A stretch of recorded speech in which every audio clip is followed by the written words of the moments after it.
Translated into English by Kosho Yamamoto. 1973 from Dharmakshema's Chinese version. Chapter 32, Bodhisattva Highly-Virtuous. King, F. O good man. When there is the causal relation of greed, the mind of greed, i.e. the mental state of greed/desire comes about, it so exists, and dies with greed. There is the case where the mind comes about with greed, it so exists, and does not die with greed. There is the case where it does not come about with greed, it exists with greed, and it so dies. There is the case where it does not come about with greed, it does not exist with greed, and it so dies. How does the mind come about together with greed, exist with greed, and so die? O good man! If the common mortal does not cut off the mind of greed and practices the mind of greed, such a person is one whose mind comes about together with greed. All beings do not cut off the mind of greed. It comes about with greed, and it dies out with greed. To all beings of the world of desire, there is spread a table of the first stage of dhyana. Practiced or not practiced, all is ready for accomplishment. Only through causal relations does this come out to one. The causal relation is none but the fire. So do things obtain with all common mortals. Whether practiced or not practiced, the mind comes about along with greed, and it dies along with greed. Why? Because the root of greed has not been extirpated. How does the mind come about along with greed and not die along with greed? The Sravaka disciple gains greed through causal relations. As he is afraid, he meditates on white bones. This is why we say that the mind comes about along with greed and that it does not die along with greed. Also, there is the situation where the mind comes about along with greed and does not die along with greed. There is a Sravaka who is not yet accomplished in the four fruitions of Hinayana practice. Through causal relations, he gains a mind of greed, but gaining the four fruitions, the mind of greed dies. Thus do things go. This is where we say that the mind comes about along with greed and does not die along with greed. When the Bodhisattva Mahasattva gains the immovable stage, i.e. the eighth of the Bodhisattva stages of development, the mind comes about along with greed and does not die along with greed. In what way do we say that the mind does not come about along with greed and that it dies together with greed? When the Bodhisattva Mahasattva extirpates the mind of greed, but displays, for the sake of beings, that he yet has greed. As this is for the sake of display, innumerable, boundless numbers of beings gain, perfect and accomplish good things. This is where we say that the mind does not come about along with greed, but dies along with greed. How do we say that the mind does not come about along with greed and that it does not die along with greed? This refers to bodhisattvas other than the Arhat, Pratyekabuddha, all Buddhas, and those of the immovable stage. This is where we say that the mind does not come about along with greed and that it does not die along with greed. For this reason, we do not say that all Buddhas and Bodhisattvas are by nature pure in mind, and we do not say that they are by nature not pure. O good man! This mind does not melt into that of greed, also it does not melt into that of anger and ignorance. O good man! For example, the sun and moon become obscured from sight by smoke, dust, cloud, mist, and the Asura, i.e. a titan who, when fighting the sun and moon, obstructs their light by spreading out his hands. Because of these things, no being can see the sun and moon. Though not seen, the nature of the sun and moon does not, after all, melt into one with the five overshadowings Pankavaranani. It is the same with the mind. Through causal relations, the bond of greed comes about. Beings say that the mind melts into one with greed, but the nature of the mind truly does not melt into one. If the greedy mind were the nature of greed, and if non-greed were the nature of non-greed, we could not make the mind of greed greed, and the mind of greed could not become that of non-greed. O good man! For this reason, the bond of greed cannot defile the mind. All Buddhas have eternally done away with the mind of greed. On that account, we say that one gains liberation of mind. This is said because all beings gain the bond of greed through causal relations, and through causal relations they attain liberation. O good man! For example, this is as with a precipice in the Himalayas. A man cannot go along it with a monkey. There might be a place where the monkey can go on his own, but not the man. Or, there might be a place where both man and monkey can go. O good man!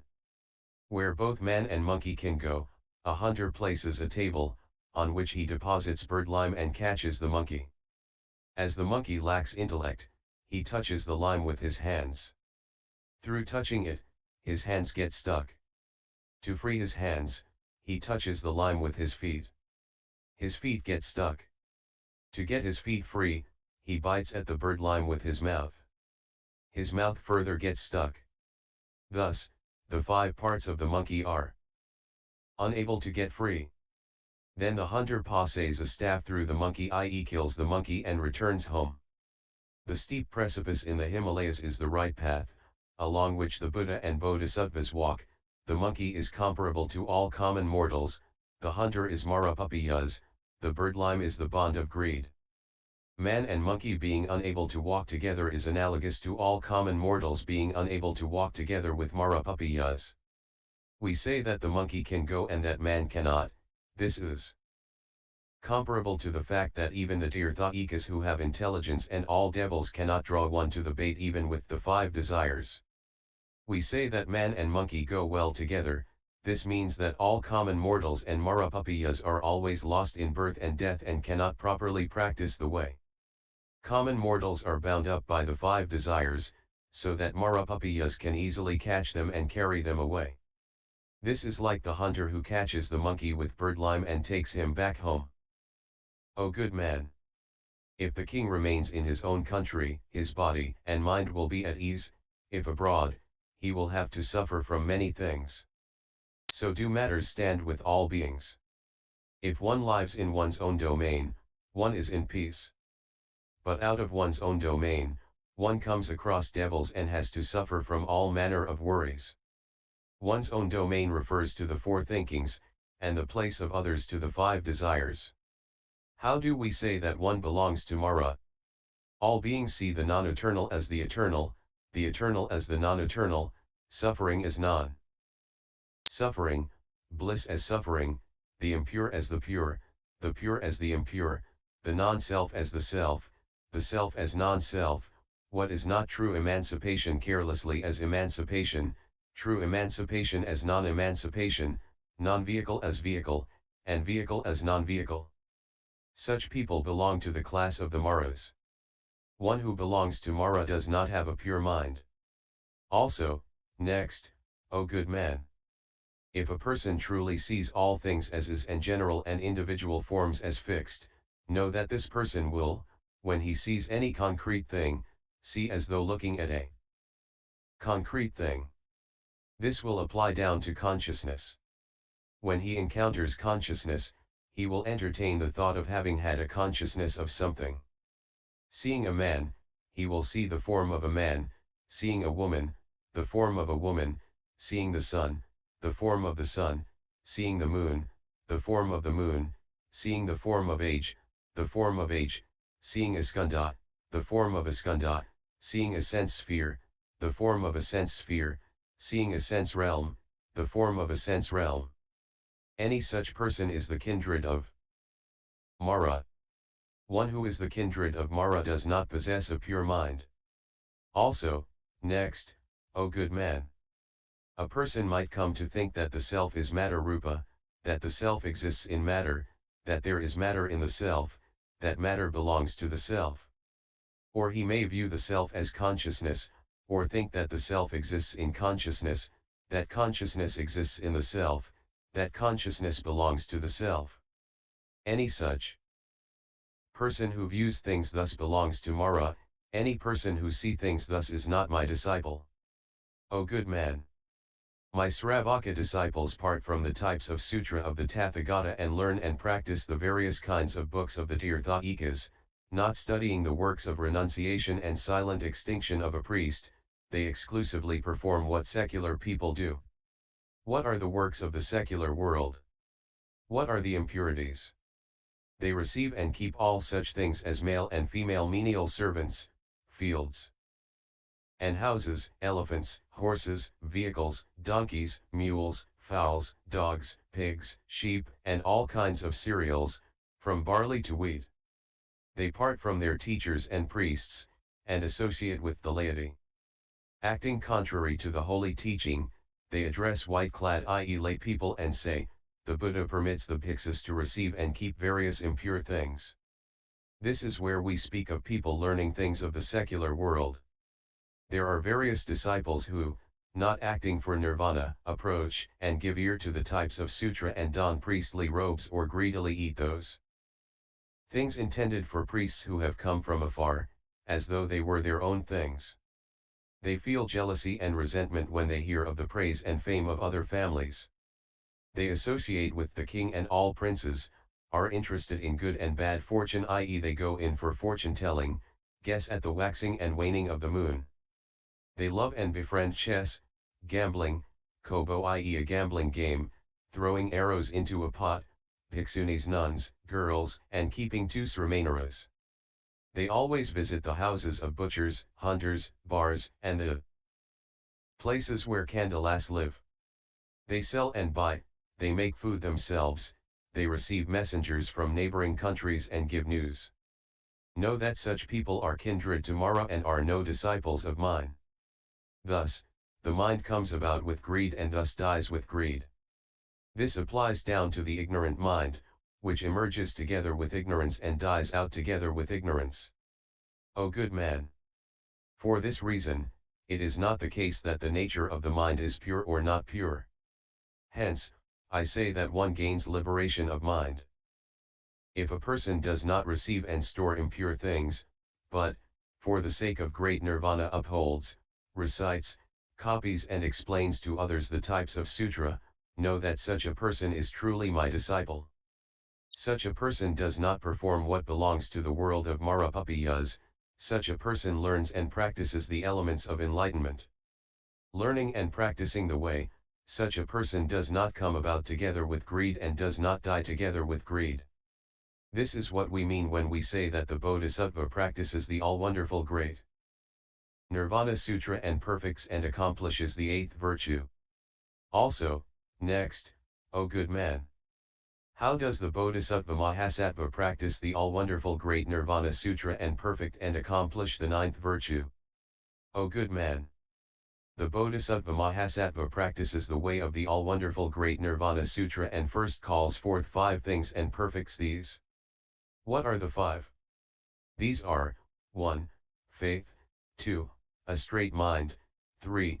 The moral precepts, 4. Associating with a good friend, and 5. Erudition. What is faith? The Bodhisattva Mahasattva believes that there is recompense in the 3 jewels and in giving. The 2 truths, i.e. relative and ultimate, and the way of the one vehicle Akayana are not different. He believes that all Buddhas and Bodhisattvas classify things into 3, so that all beings quickly gain emancipation. He believes in Paramarthasatya, the truth of ultimate reality and good expedient means. This is faith. A person who believes thus cannot be beaten by any Sramanas, Brahmins, Marapapiyas, Brahma, or anyone. When a person grounds himself in this faith, he gains the nature of a holy sage. One practices giving, and this, whether big or small, all leads to Mahaparinirvana, and thus one does not fall into birth and death. It is the same with upholding the moral precepts, hearing the way, and wisdom, too. This is faith. Though one may have this faith, one does not yet see. This is how the Bodhisattva practices the way of great nirvana and perfects the first thing. What is the straight mind? The Bodhisattva Mahasattva maintains a straight mind towards all beings. All beings flatter, as occasion arises. It is not so with the Bodhisattva. Why not? Because he knows well that all good things come about through causal relations. The Bodhisattva Mahasattva sees all the evils and wrongs done by beings. But he does not speak about these things. Why not? Possibly worries will come about. If defilements raise their head, this will lead to evil realms. If he sees beings performing some small good deeds, he praises them. What is a good deed? It is the so-called Buddha nature. When the Buddha nature is praised, all beings aspire to unsurpassed enlightenment. Then, the all-shining Bodhisattva Mahasattva Highly-Virtuous King said to the Buddha, O world-honored one. You say that the Bodhisattva Mahasattva expresses praise and causes innumerable beings to aspire to unsurpassed Bodhi. But this is not so. Why not? The Tathagata, in the opening part of the Nirvana Sutra, says that there are three kinds. Firstly, you say that if a patient obtains a good doctor, good medicine, and a good medical attendant, the illness will easily be cured, and that if things are otherwise, it will not be cured. Second, you say that the illness fails to get cured, regardless of whether one obtains such or not. Third, you say that whether one obtains these things or not, all will be cured. The same is the case with all beings. If one encounters a good friend, encounters all Buddhas and Bodhisattvas and gives ear to the sermons, one aspires to unsurpassed enlightenment. If not, there cannot be any aspiration. So there are the Srotapana, Sakritagaman, Anagaman, Arhat, and Pratyeka Buddha. Second, a person may encounter a good friend, all Buddhas and Bodhisattvas, and give ear to the sermons, but is unable to aspire. Even if he does not encounter such, there will be no aspiration. This refers to the Ekantika. Third, there is the situation where people all aspire to unsurpassed enlightenment, whether they encounter such or not. This refers to the case of the Bodhisattva. If it is the case that a person aspires to unsurpassed enlightenment, how can you explain and say, by praising the Buddha nature, all beings aspire to unsurpassed enlightenment? O world-honored one! If it is the case that whether one encounters a good friend, all Buddhas and Bodhisattvas, and listens to their sermons, or whether one is unable to, one cannot all equally aspire to unsurpassed enlightenment, we can know that this is not so. Why not? Because such a person attains unsurpassed enlightenment.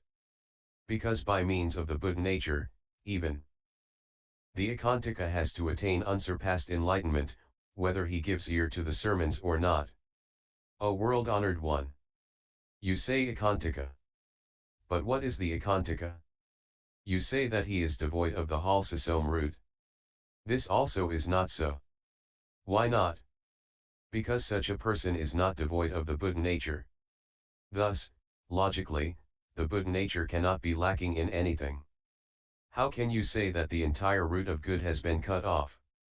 You previously spoke of the types of sutras and said that there were two kinds of food.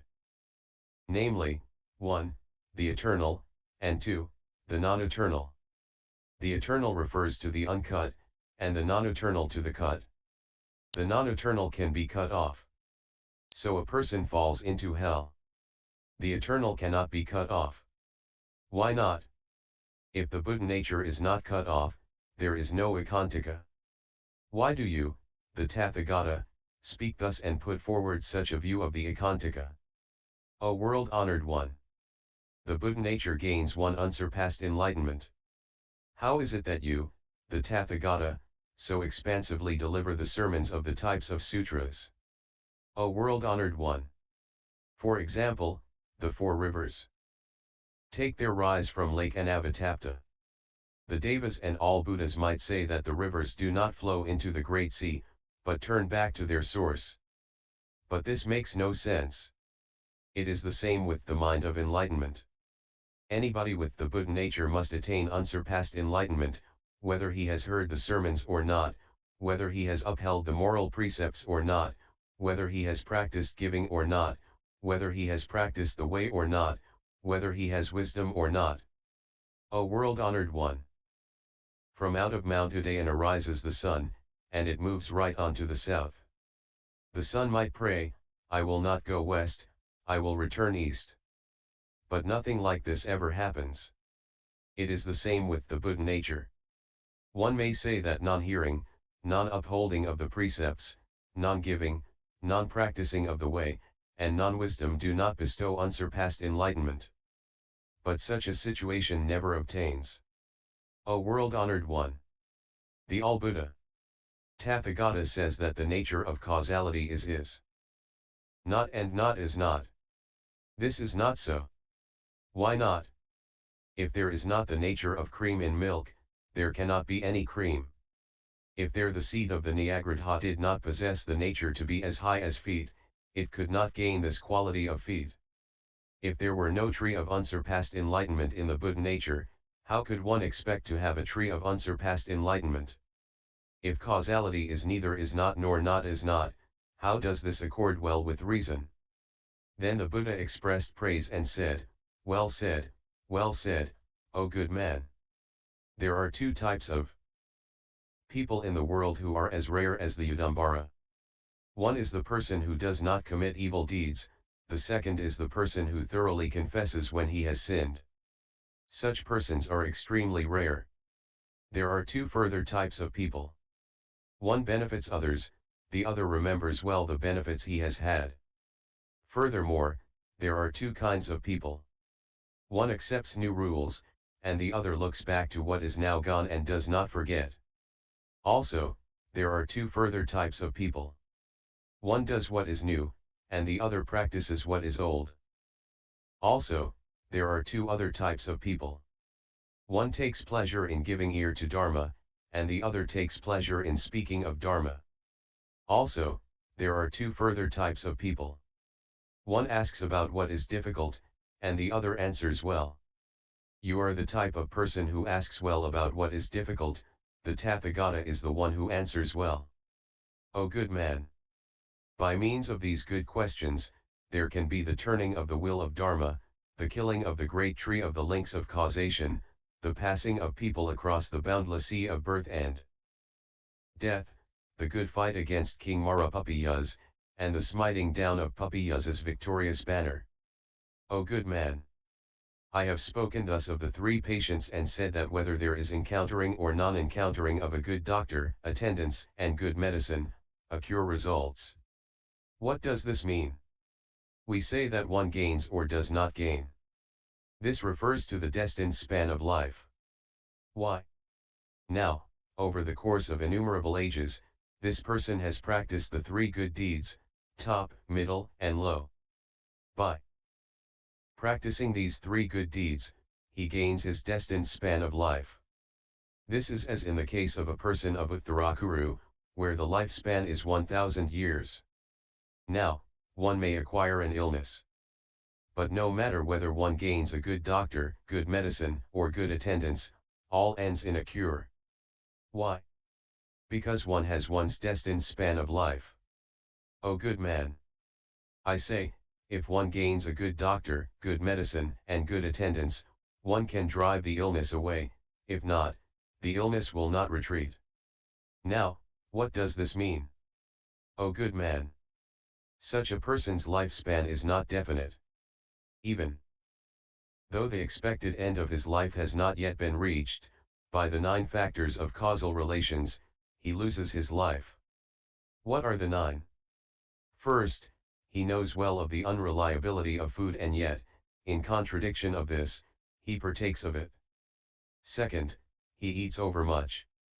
Third, he eats even when the former food has not yet been digested. Fourth, he is not regular in his calls of nature. Fifth, even though he is ill, he does not comply with the words of the doctor. Sixth, he does not follow the advice of the medical attendants. Seventh, he strongly holds things in and does not put them out, i.e. he suffers from constipation. Eighth, he goes about at night. As he goes about at night, the devils come and attack him. Ninth, his room is not very good. For this reason, I say that if the patient takes the medicine, his illness will be cured, and if he does not, it will not be cured. O good man!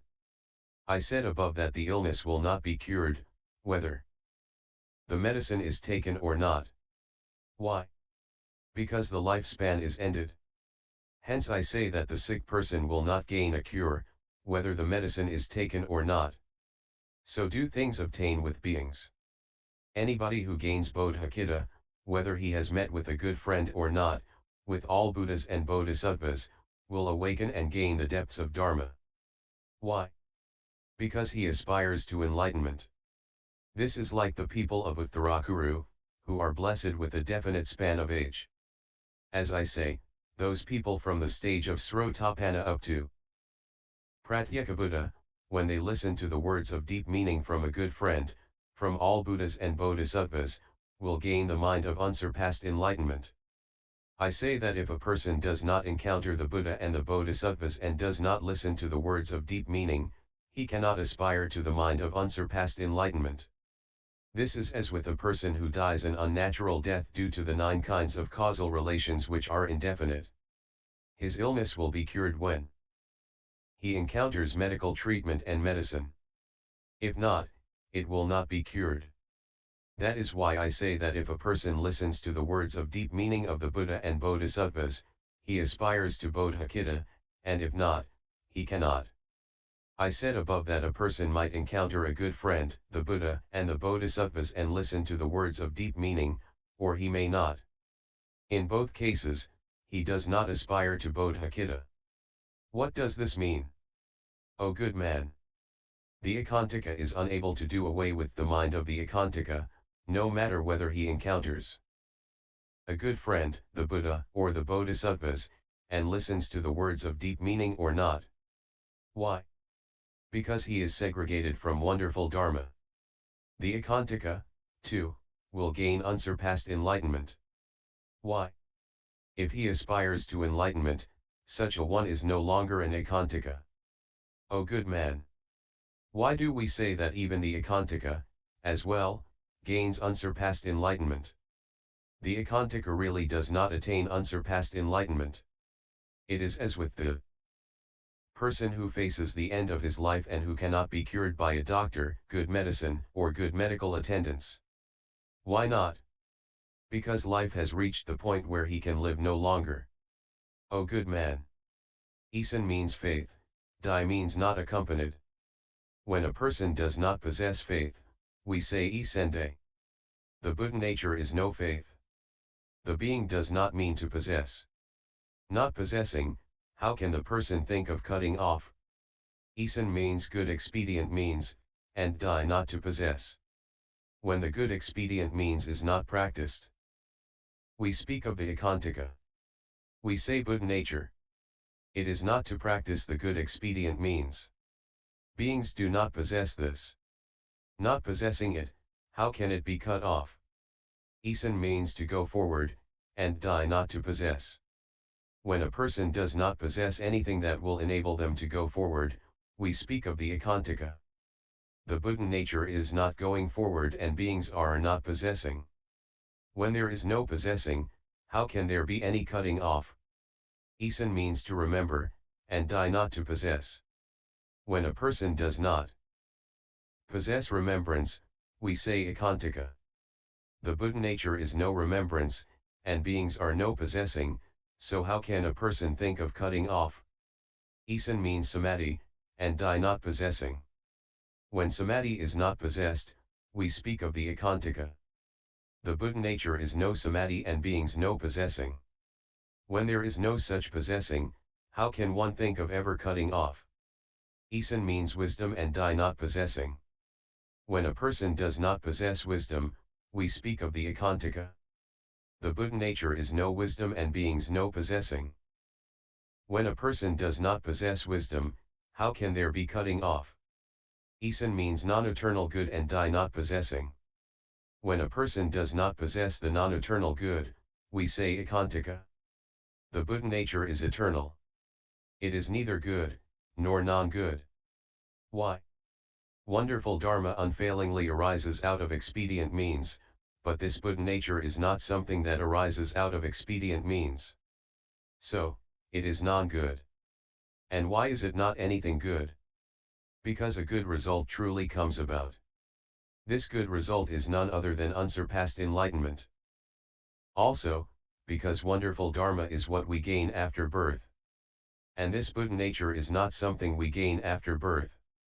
Hence, it is not anything that can be termed good. When a person is segregated from the wonderful Dharma that one gains after birth, we say Ekantika. O good man. For example, there is a king who hears a harp, the sound of which is serene and wonderful. His mind bewitched, joy and bliss arise, intermingled with loving thoughts, and it is hard for him to part with the superb feeling. He says to his minister, "From where does that wonderful kind of sound arise?" The minister replies, "That wonderful sound comes from the harp, sire." The king further says, "Bring me that sound." Then the minister places the harp before the seat of the king and says, "O great king, this is the sound." The king says to the harp, "Call forth the sound, call forth the sound." But the harp does not bring forth any sound. Then the king cuts the strings, and still there is no sound. He tears off the skin, crushes the wood and breaks everything up into pieces, intending to press the sound out, but no sound comes. Then the king gets angry with the